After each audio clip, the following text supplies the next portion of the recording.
Buenos días, Gran Canaria, bienvenidos y bienvenidas a los desayunos de Canal 13 Digital. Les recordamos que nos pueden escuchar a través de la radio, su radio, la 94.8 de la frecuencia modulada y, como no, también a través de internet, www.canal13digital.com. Esta mañana estamos con nosotros con el compañero Fran Cabrera, el señor Floral. Muy buenos días, Fran. Muy buenos días, Marian. Disculpen la voz antes que nada. ¿Estás malito? El catarro ha hecho, la gripe está haciendo un poco de estrago. Hoy vamos a hablar con el compañero Fran Cabrera de las plantas aromáticas. Plantas aromáticas, ¿qué entendemos por plantas aromáticas, Fran? Realmente las plantas aromáticas, a mi modo de entender, son todas aquellas plantas que utilizamos para los condimentos de las comidas. Bien, es cierto que luego hay gente que confunde las plantas aromáticas con las plantas medicinales, aunque realmente hay plantas aromáticas que sirven para la misma, para lo mismo, o sea, son plantas aromáticas, pero también a su vez son plantas medicinales. Entonces, pues las plantas aromáticas básicamente, para que la gente un poco nos extienda, pues puede ser el perejil, el cilantro, el hierbahuerto, el orégano, el tomillo. Son plantas que el curry, son plantas que utilizamos, como repetía antes, pues para lo que es la condimentación de los alimentos, pero que también a su vez muchas de ellas tienen y forman parte de lo que son las plantas medicinales. O puede ser, pues por ejemplo, el orégano, pues lo típico. En estos días, yo que estoy así con la voz tomada, siempre de toda la vida mi madre, oye, guísate un poco de agua de orégano con un poco de tomillo y tal, y un poco de miel y limón y mano de santo. La verdad que estoy bastante mejor, pero sí. Son esas pequeñas cosas. Entonces lo que hay que tener en cuenta muchas de las veces cuando tenemos estas plantas, si las queremos tener en casa o si por ejemplo las tenemos en un huerto y demás, yo siempre recomiendo a la gente que si las vas a tener en un huerto, tenerlas alejadas de donde puedan haber animales, ya sean perros, gatos. ¿Por qué? Porque, hombre, por mucho que uno las lave, si un perro se orina encima es un poco raro luego para ponerla en la comida.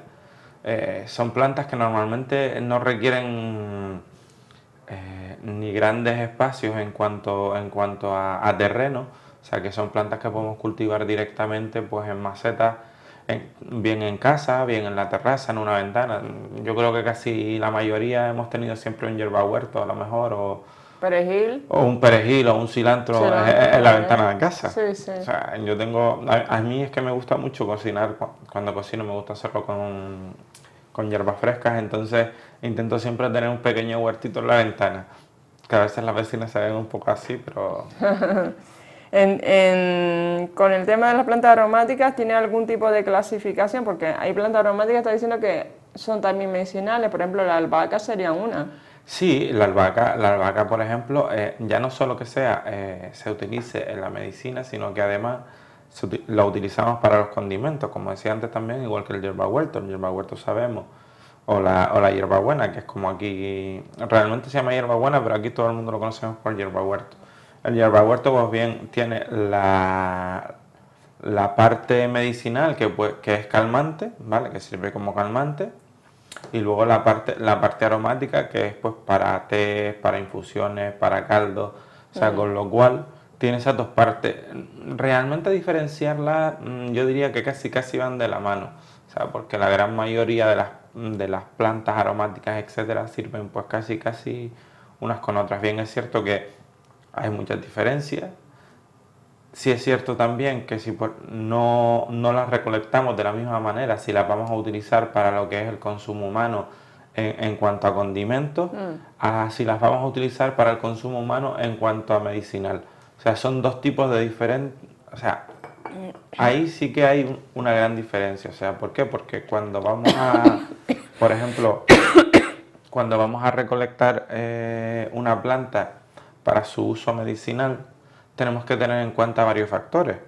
El primero, la mejor hora de recolección, ¿vale? Que es justo amaneciendo, pero sin que haya salido el sol. El momento ese en el que la planta, hombre, normalmente aquí en verano, todos han oído hablar de las relentadas o las tarosadas. Sí. Entonces, cuando la planta está sin el rocío ese de la mañana, pero no ha llegado a calentarse, que ahí es cuando está pues digamos, su punto óptimo para la recolección.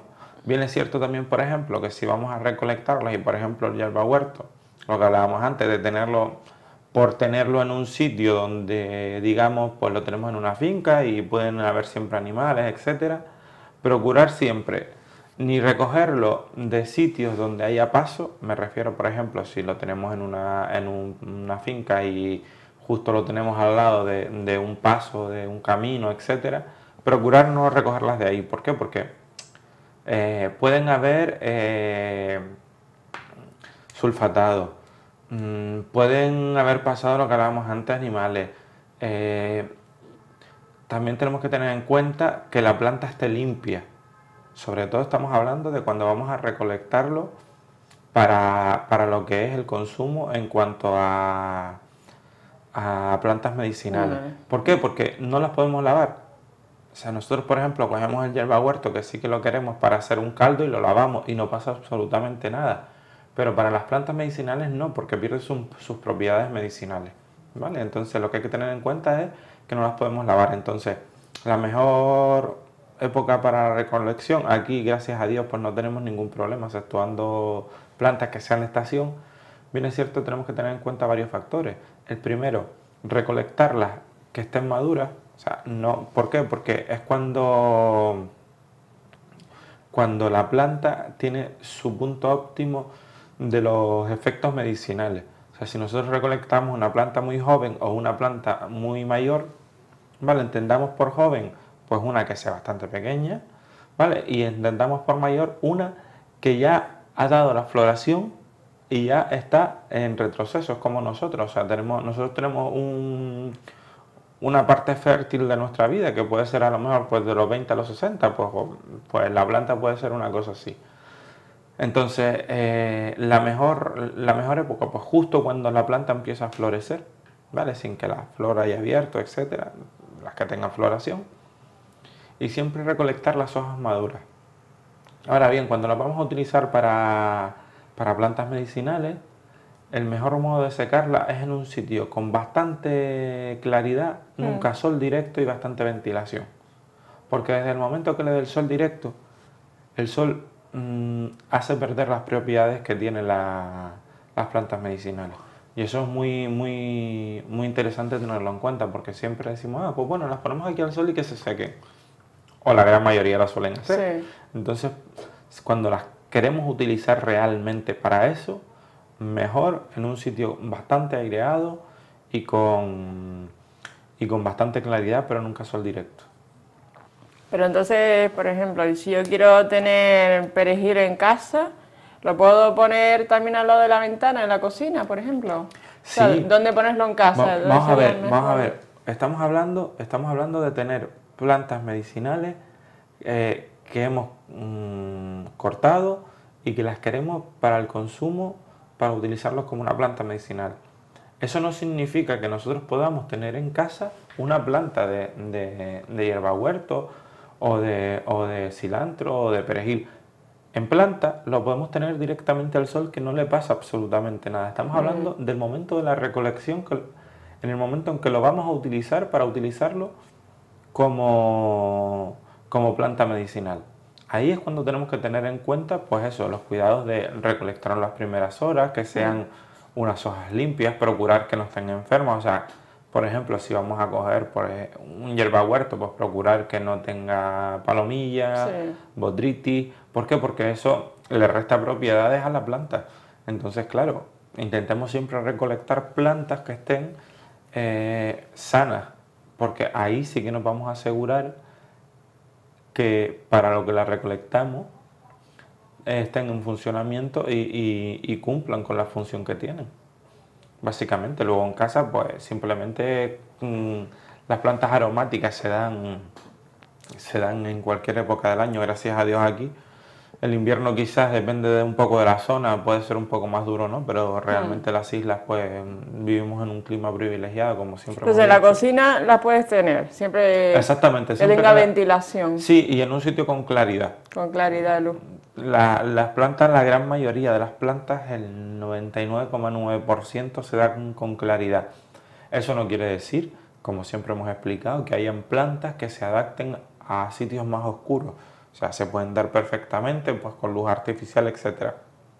¿Y dónde podemos adquirir cómo las compramos? ¿Ya en la maceta o realmente la plantamos en casa?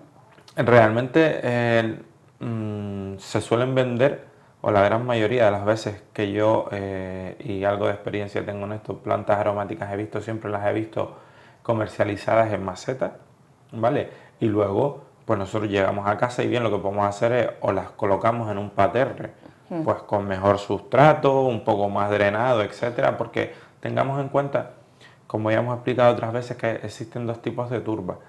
Una turba rubia, que es una turba pues mucho más porosa, es más lenta absorbiendo agua, pero la pierde muy rápido.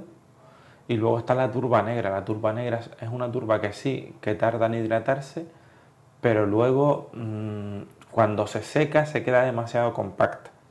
Entonces es bueno, sobre todo en este tipo de plantas, tener un sustrato 50-50, o sea, un poco pues mezclar la turba y la tierra con un poco también de materia orgánica, bien, incluso pueden ser la materia orgánica que siempre hablamos de ¿Podemos hacer un poco de compost en casa? Exactamente, yo lo que suelo utilizar mucho es, si tengo plantas en casa y demás, las hojas secas de las plantas, entonces las guardo y cuando voy a hacer un trasplante o voy a plantar alguna planta nueva, lo que hago es las pongo de base. ¿Por qué? Porque a medida que vamos regando, las hojas se van pudriendo, se van descomponiendo y van sirviendo de materia orgánica para lo que es los nutrientes de la planta. Con eso, que evitamos, pues el ponerle abonos químicos. Yo siempre he optado que si tenemos plantas aromáticas en casa y las queremos para nuestro consumo, antes que ponerle abonos químicos, mejor pues materia orgánica. Entiéndase por materia orgánica pues lo que todo el mundo entendemos, las caquitas de la vaca, de la cabra, de la oveja. Entonces eso nos permite también enriquecer y aportarle nutrientes a la planta sin tener la necesidad de utilizar pues los abonos químicos. El tomillo, por ejemplo, también tenerlo en casa te da un olor. Sí, no es nada comparable con lo que se vende por ahí, ya prefabricado. Hombre, tengamos en cuenta que a saber el tiempo que llevan ahí metido en ese envasado el tomillo. Realmente, pues yo siempre recalco mucho lo de los mercados, pero es donde por lo general te lo puedes encontrar. Tú vas al mercado y en algunas ocasiones encuentras tomillos frescos. Esto que te permite también hacer dos comidas, una con tomillo fresco y otra con tomillo envasado, y no tienen nada absolutamente que ver. Eso también yo creo que un poco, cada vez la gente, digamos, va adaptando más el paladar a entender, a valorar mucho más los sabores naturales que los sabores. Obviamente vivimos en un mundo que todos siempre solemos ir demasiado deprisa, entonces claro, pues evitamos un poco también lo que podamos entender que nos dé trabajo, pero yo creo que luego es como todo. Una vez y te acostumbras y coges el hábito, ya todo va sobre ruedas. Pero por ejemplo, a nivel de restauración, ya hay restaurantes que ya están optando por el tema de la fruta que ya no viene directamente de la huerta, en este caso ya de las plantas aromáticas que se las vende fulanito que tiene un pequeño huerto cerca de su casa. Y eso es un matiz diferente pues a otro tipo. Yo creo que los buenos restauradores, a mi modo de entender, que no es que yo sea un especialista en la materia, pero siempre digo que bueno, que uno pues son cosas lógicas. El hecho de decir lo que hablábamos antes, el valor que puede tener una fruta fresca, que sabes de dónde viene, cómo está cultivada, los insecticidas que tiene, conoces directamente la procedencia, eso te garantiza una calidad que repercute luego en un cliente. O sea, hoy en día restaurantes los hay a patadas, o sea, yo creo que por cada español hay 3 restaurantes, o sea que... Entonces, ¿cómo poder diferenciarte de ellos, de los demás? Pues justamente con eso. O sea, hoy todo el mundo, o la gran mayoría, vende papas precocinadas, y cuando tú vas a un sitio y ves que te ponen pues las papas que son cortadas por ellos mismos, peladas, tal, eso lo valora la gente muchísimo. ¿Por qué? Porque es una comida que tú ves que luego te cobran 10, 12 euros por un plato, pero lo valoras porque ves el trabajo que hay detrás. Pero eso de que llegues a un restaurante y te pongan papas precocinadas y tal, y te digas, son 15 euros, y dices tú, me han robado. O sea, entonces, yo creo que eso sí que se está poniendo más en valor. También el hecho de conocer la procedencia, de un poco... También cada vez más hay muchos restaurantes que solo consumen plantas de temporada, alimentos de temporada, pues ya puedan ser frutas, verduras, hortalizas. O sea, cada vez yo creo que lo que hablamos siempre estamos volviendo un poco a ¿qué es lo que se vende en esta época? Pues vamos a esto porque además es económico, la relación calidad-precio está bastante bien y eso amplía un poco quizás no solo el margen de beneficios, sino también la calidad de los productos y que en un momento determinado valoremos que en determinada época del año podemos recolectar unos productos y en otra pues otros. Entonces, claro, es como los melones en época de verano. Yo a mí un melón en diciembre no... Y sin embargo se venden. Entonces, claro, volvemos un poco pues a lo de siempre, a recuperar un poco ese... Y sobre todo que las plantas aromáticas no se vendan en lugares no autorizados. Esa es una lucha de hace muchos años de los floristas. Bien es cierto que al final nunca hemos llegado a buen puerto con eso. Siempre recriminábamos al gobierno en sí que las leyes no fueran más restrictivas en algunos aspectos. O sea, no me parece lógico que... Ponemos siempre el caso de los chinos, pero es que como esta gente vende absolutamente todo, te encuentras ropa, comida y flores en el mismo sitio y no pasa absolutamente nada. Entonces, siempre habíamos intentado exigirle a las autoridades pues que tomasen medidas, que no... Porque claro, tú vas a un supermercado y el supermercado lo único que no puede hacer es manipular la flor. O sea, digamos, tú no puedes ir al supermercado y decirle, mira, que es que quiero un ramo de flores. No. Ellos te venden pues lo que te venden, los buques preparados. Bueno, por llamarlo de alguna manera. Entonces, claro, nosotros lo que decíamos, a mí no me puedes exigir cierto tipo de cosas y luego a esta persona no. O sea, si las exigencias son para todos. Ahora, claro, a saber, luego te vas al chino, te tiene...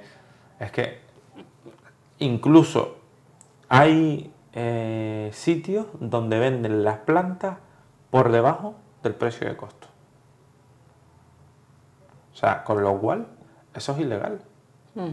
Pero en este país no pasa nada. Lamentablemente, se van contra los floristas, se investigan en los días fuertes como pueden ser las madres enamoradas, San Valentín, que te ponen 1 millón de pegas para contratar a alguien 2 días. Sí. Pero sí que te mandan un inspector para ver si lo tienes contratado. O la venta también cuando es el día de todos los difuntos. También, exactamente, o sea, es que hay mucha gente que no están dados de alta, hay muchos pequeños gente que se dedican a cultivar flor cortada y que luego las venden pues sin estar dados de alta como autónomos, sin tener ningún control, llegan y ponen un puesto. Entonces hay que exigirle a esa gente lo que me exige a mí. O sea, yo para poder colocar un puesto tengo que estar dado de alta. ¿Y por qué a unos sí y a otros no? ¿Qué es lo que utilizamos? Y luego, eso realmente, bajo mi punto de vista, es lo que tienen que perseguir. Y luego, obviamente, pues facilitar eso, pues que si alguien quiere contratar a alguien durante 2 días, no, es que, de verdad, ayer me llegó una carta de un organismo público, iban a impartir un curso y demás, y bueno, para que nos diéramos de alta y toda la historia y tal, y yo decía, digo, es que si tú te vas a dar de alta y lo primero que te ponen es impuesto de no sé qué, impuesto de no sé cuánto, bueno, había como un folio por delante y casi la mitad de la cara de por detrás, solo de impuestos. Yo decía, cualquiera que se vaya a dar de alta como autónomo se desanima. Entonces, un poco yo creo que es cuestión de controlar todo lo que es el proceso ese de cada uno que venda lo suyo. O sea, tú no puedes estar en misa y replicando, como se suele decir. Si tú estás tocando las campanas, estás tocando las campanas, y si estás dando misa, estás dando misa. Tú no, lo que no puedes hacer es vender ropa, vender comida y encima vender plantas. O sea, ese batiburrillo de cosas, luego lo que hacen es muchas de las veces pues poner en desprestigio el hecho de la formación. La gran mayoría de los floristas hoy en día tienen formación, o sea, por suerte. Vamos a ponerlo al 50-50, pero tienen formación, entonces se nota cuando una persona tiene formación y cuando no. Entonces, ¿qué es lo que pasa? Luchar también con la administración pública para que si un arquitecto que se va a dar de alta como arquitecto tiene que estar licenciado y tiene que estar formado, pues los floristas también. O sea, que no dejan de ser profesiones en las que se requiere formación, porque además llegan los clientes, te preguntan, como en este caso, ya estamos hablando del tomillo, pero, o de cualquier otro tipo de planta, pero que realmente estas son cosas que suceden a diario en la floristería. O sea, que llegan, que te preguntan por una planta, por otra, oye, mira que la tengo enferma, ¿tú qué crees? Esto, lo otro. Entonces, evitar un poco que haya gente con desconocimiento en estos sectores, lo que hacen todavía aún más es profesionalizarlo. De manera que si tienes un curso que sea específico, que sea obligatorio para dar de alta, es que yo no entiendo por qué en todos los demás sectores sí tienen que haber, y hay cierto tipo de sectores en los que no se requiere formación ninguna para estar dado para montar un negocio. Además que después si tú compras una orquídea, cualquier planta, una floristería que supone que esa persona tiene una formación, se te muere la orquídea, le lleva la orquídea ahí semi muerta y realmente ¿qué cara va a poner la persona que te ha vendido esa orquídea? ¿Por qué se te ha muerto? No, vamos a ver, principalmente las orquídeas llegas a los chinos y por mucho que se las lleve, ellos nunca tienen nada, nunca tienen más y ellos no se hacen cargo de nada. Bueno. Son una cosa, ellos son una cosa aparte. O sea, ellos, tú ves cualquier cosa y tal y le preguntas y te dicen, no hay más. No hay más. ¿Vas a traer? No. No hay más. O sea, aunque tengan de verdad, no sé, la mentalidad esa yo no la entiendo. Luego, claro, tú llegas, tú a lo mejor compras una orquídea y me ha llegado, o sea, me ha pasado de gente que me ha dicho, oye, mira, que es que, claro, que pasé por tal sitio y la vi, me gustó y tal, pero se me está muriendo. Claro, luego tú te fijas, o sea, te traes la orquídea para que tú se la mires y te das cuenta pues que está enferma, que está deshidratada, que tiene la raíz podrida y dices tú, pero alma de cántaro, que esto en una floristería normal no te sucede, y si te sucede, porque un error lo puede cometer cualquiera, llegas y estoy casi completamente seguro que el florista te la cambia. ¿Por qué? Porque a ti no te interesa perder un cliente. Solucionas el tema enseguida, rapidísimo. Entonces, eso, dependiendo de donde compres, no sucede. O sea, a los chinos les da igual. Si tú te vas, viene otro. Entonces, claro, y muchas de las veces no nos podemos estar quejando de que en España no hay trabajo y no consumimos productos españoles. No podemos quejarnos de que los chinos, porque ojo, todos nos quejamos de los chinos, pero todos vamos a comprar. Entonces, es algo que dices tú, pues vale. Sí. Hombre, vamos a ver, yo entiendo que si tienes, por poner un ejemplo, tienes una taza como esta y hay una tienda al lado que la tiene a 2 euros y el chino la tiene a 0,50, ¿tú dónde vas a ir? Pero también debemos de pensar que a lo mejor el chino no... Yo, muy pocos chinos, pero contados, tienen gente española trabajando. O sea que eso también es para tenerlo en cuenta. Con lo cual, a saber a dónde llevan el dinero que generan en España. Otro tema de las plantas aromáticas, el tomillo, el orégano, el perejil, realmente tipo de plagas, no, bichitas. Lo que pasa es que no se deben poner juntas, muy juntas una de otra. Mira, el marco de plantación todo va a depender, ya no solo con las plantas aromáticas, sino con cualquier tipo de plantas, para qué las vayamos a utilizar. Si por ejemplo nosotros tenemos arbustos o tenemos árboles, si vamos a tener árboles frutales, el marco de plantación tengamos que tener en cuenta que es sobre los 3 metros de distancia unos de otros. ¿Por qué? Para favorecer el desarrollo de la planta. O sea, si los cultivamos muy juntos, tenemos, en primer lugar, muchos más inconvenientes que beneficios. A veces tenemos un terreno muy pequeño y queremos plantar un montón. Y a veces es cuestión de racionalizarlo. ¿Por qué? Porque si tenemos un terreno muy pequeño y queremos cultivar 10 cosas, al final no se nos van a dar. Porque favorece la propagación de las plagas. Al no haber ventilación, por ejemplo, cuando tenemos arbustos grandes o árboles grandes, al tenerlos muy juntos, claro, no hay ventilación de ningún tipo, entonces tenemos más posibilidades pues, de botrytis, de hongos, y que las plagas, por ejemplo, sobre todo en las plantas aromáticas, la mayoría es la mosca blanca. Mosca blanca, pulgón y poco más.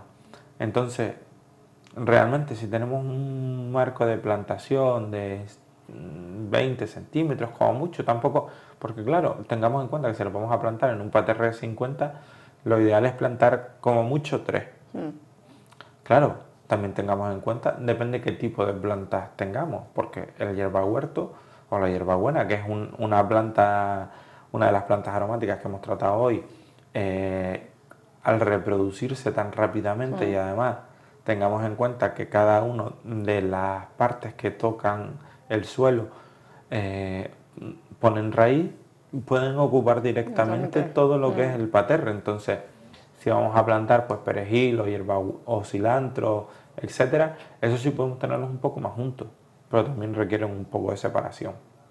Y realmente eso, pulgón, cochinilla y poco más, algo un poco de araña roja. Para ese tipo de cosas, pues yo siempre le recomiendo a la gente, ahí en este caso no recomendaría lo que sería las colillas del tabaco, pero por ejemplo un poquito de coral, de coral del de fregar, pues hacemos y lo pulverizamos y luego simplemente pues lavarlo bien antes de meterlo a la cocina. Eso, ¿coral solo con agua? Con agua, diluido con agua en un pulverizador. Exactamente. ¿Por qué? Porque lo que hace que como el coral luego queda pegajoso, los huevos de la palomilla los termina matando, porque al no transpirar los mata.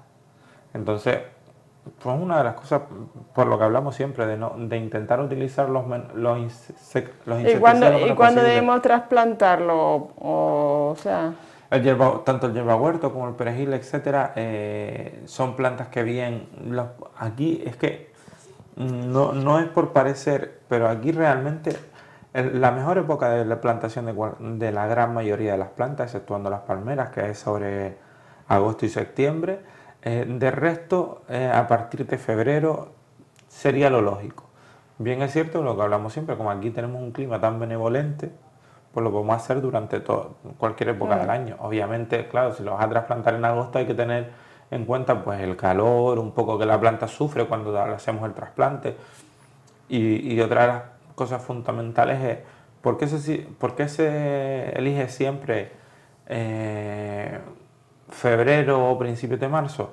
Pues porque tengamos en cuenta que entramos en el invierno el 21 de diciembre, terminamos el 21 de marzo por lo general, y cuando terminamos el invierno es la parada vegetativa que tiene la planta, o sea, la savia va mucho más lenta, con lo cual sufre menos el trasplante. Pero realmente aquí luego, como tenemos más o menos un clima muy 50-50 durante todo el año, pues lo pudiéramos hacer perfectamente, que eso no significa que se nos vaya a morir la planta, o sea que no. Entonces, casi en cualquier época del año podemos tener aromáticas, de hecho se venden durante todo el año. O sea, sí, se venden durante todo el año. ¿Recomendable comprarlas en los mercadillos, en el mercado? Bien en un mercado. ¿Los viveros también tienen? En puestos especializados. Yo recomiendo siempre... ¿Las floristerías? Ir a un sitio de confianza. O sea, si tú sueles ir a una floristería o conoces una floristería, ¿por qué? Porque esa persona a la que tú vas, que es de tu confianza porque sueles ir, no te va a engañar. Entonces, ¿Pero las floristerías suelen tener hierbas aromáticas? Casi todas las floristerías, es muy raro la floristería que no tenga. Y de todos modos, si no las tienen, las traen por encargo, porque hay veces que las floristerías pues vas a comprar y te encuentras pues, que no hay de todo el tipo Sí. de plantas que a ti te gustaran. Entonces, siempre intentas un poco. Yo lo que solía hacer era, pues cuando no había, tomaba nota del cliente, de lo que me pedía, y luego, pues cuando me llegaban, yo directamente, oye, levantaba el teléfono, lo llamaba, oye, mira, que es que ya me ha llegado lo que me habías pedido. Entonces, esas cosas en los chinos o en otros sitios no las tienes. Son cosas que hay que tener muchas de las veces también en cuenta, como cuando vas a una peluquería y tú a lo mejor dices, bueno, es que este me cobra 3 euros más caro, pero es que me atiende, me conoce, sabe lo que me gusta, cómo... Sí, sí, pero no hay punto de comparación entre el precio pues del condimento, yo qué sé, por Hombre. ejemplo, del orégano que te viene en el tarrito que compras en el supermercado, al orégano tenerlo plantado en tu casa, aparte, que haces una ensalada, pones unos tomates aliñados con ajo igual. y un poquito de orégano, aceite de oliva, pues ya, pero ya no, tienes el plato, ¿no? no sabe igual por No, varios... claro que no. Y el precio tampoco, la calidad. Por varias... Obviamente, la relación calidad-precio, esa siempre hay que tenerla en cuenta. O sea, un producto que sea muy barato, no puede ser bueno. Yo, una simple anécdota, el otro día me acerqué a un chino, pues tenía que pillar un plástico, digo, por lo mismo me da pillarlo en un sitio que en el otro. Y había un chico que la estaba atendiendo la china y tal, en caja, y le decía al chico, no, yo por 5 euros te pinto. Y le decía a la china, pero por 5 euros la hora, por 5 euros tal, por 5 euros el día. Y dice, no, por 5 euros yo te pinto todo. Y dice la china, muy barato, bueno no ha de ser. O sea que cuando ellos se dan cuenta de que lo barato, bueno no puede ser, imagínense la calidad que venden. O sea, yo decía, digo, pues vale, pues ya no sé si llevarme el plástico o dejarlo, porque... El otro día estaba viendo un programa en la televisión y se veía un pueblecito de La Mancha, en la península. Y entonces, claro, la construcción había hecho mella, pues todo el mundo está bien en paro. Pues ahora el pueblo estaba súper privado porque muchísimas terrenos que estaban ahí sin plantar se estaban dedicando ahora a plantar azafrán, la planta del azafrán. Y todo el pueblo ahí trabajando en el tema del azafrán. Que azafrán, que me acuerdo antes que lo utilizaban mucho nuestras madres para cualquier sopa ahí, el azafrán, ese colorante. Y sin azafrán y el avecre no hacías nada. Pero es que vamos, que aquí era una población de 1000 personas que había ahí, pues todo el mundo con la plantación, súper bonito del azafrán, ¿eh? El azafrán es muy cotizado. O sea, es uno de los condimentos más cotizados, pero además muy valorado en la antigüedad, era, vamos, uno de los condimentos más preciados. Y ahora que nombras el azafrán, mi padre nunca había visto una planta de azafrán. Y ya me habían dado unos bulbos y tal, y los llevé y los cultivé ahí en la aldea y tal. Y entonces me dice un día, oye, ¿y esto no crece más? Digo, no, el azafrán es así. ¿Y entonces? Digo, no, mira, ¿ves estos pelitos? Esto es lo que hay que quitar. Pues, entonces me muero y no reúno azafrán para echarle a un caldo. O sea, de ese tipo de cosas dice, claro, pero luego obviamente tú ves todo el proceso y entiendes que obviamente no te va a costar lo mismo y no tiene el mismo gusto ni tiene la misma calidad un azafrán del que venden en tal que el que venden en filamento, que el que vende... Todo ese tipo de cosas hay que valorarlo. Yo entiendo que la economía está como está, pero que son cosas que luego... yo creo que esos son de este tipo de cosas que uno tiene que ver en un momento determinado en la vida para que luego no cometer los errores que nos suele pasar de los niños que piensan que la leche viene en bote o cualquier tipo de cosa. De todas maneras, los niños están todos con su iPad, iPhone y teléfono móvil. Ya antes, cuando eras pequeño, te ibas a coger cochinilla en las tuneras y te lo pasabas bien. Eso es lo que había antes. Valorábamos mucho más. Bien es cierto que luego, claro, las relaciones personales, al no existir tanto aparato como hoy en día, había muchas más relaciones personales. Nos relacionábamos más, pues cara a cara, compartías mucho más con los compañeros. ¿En el recreo cómo era? Tú jugabas en el recreo, ¿no? O sea, yo y el recreo me parece en ver el recreo de hoy al recreo de hace 20 o 30 años. A la pelota, a la escondite, a huevo cañaraña, o sea, a lo que cuadraba en aquel momento. Luego llegaron la época de las estampitas y los cromos y todo. Oye, mira que me toca esta estampa, que te la cambio por no sé cuántas de la otra. Ya eso hoy en día no se ve. Ya eso ya no se ve. Obviamente tenemos que irnos adaptando a los nuevos tiempos, pero también hay que valorar pues que todos los pequeños estos detalles que estamos contando, que pueden parecer una tontería del hecho de valorar un sabor u otro, nos ayudan un poco también a entender un poco más la vida y no ser tan superficiales. Pero también, entre más innovación tecnológica, más separación hay entre las familias. O sea, menos se ven, menos se habla. Sí, yo está claro. Me reía hace un tiempo porque me habían pasado un vídeo donde los padres hablaban con los hijos dentro de la misma casa, todos en el sofá, por WhatsApp, y decía, digo, vale, está bien. Digo, ¿llegaremos a esto? Pues habrá familias que ya lo estén viviendo y habrá otras que tardarán en vivirlo, pero todo depende de lo que uno quiera en su vida y para su vida. O sea, si tú quieres llevar una vida pues mucho más sedentaria, más independiente, más encerrado en ti mismo, sin relaciones sociales, que luego lo que hacen es perjudicar un poco a la sociedad en sí, pues lamentablemente es lo que vamos a tener. Pues nada, lo vemos aquí, compañero. Gracias por estar aquí. Muchas gracias por la invitación. Espero que la entrevista con el compañero Fran Cabrera, diseñador floral, que hoy hemos hablado de las plantas aromáticas, y recordar que esta entrevista es colgada en el Facebook de Canal 13 Digital. Muy buenos días, Gran Canaria.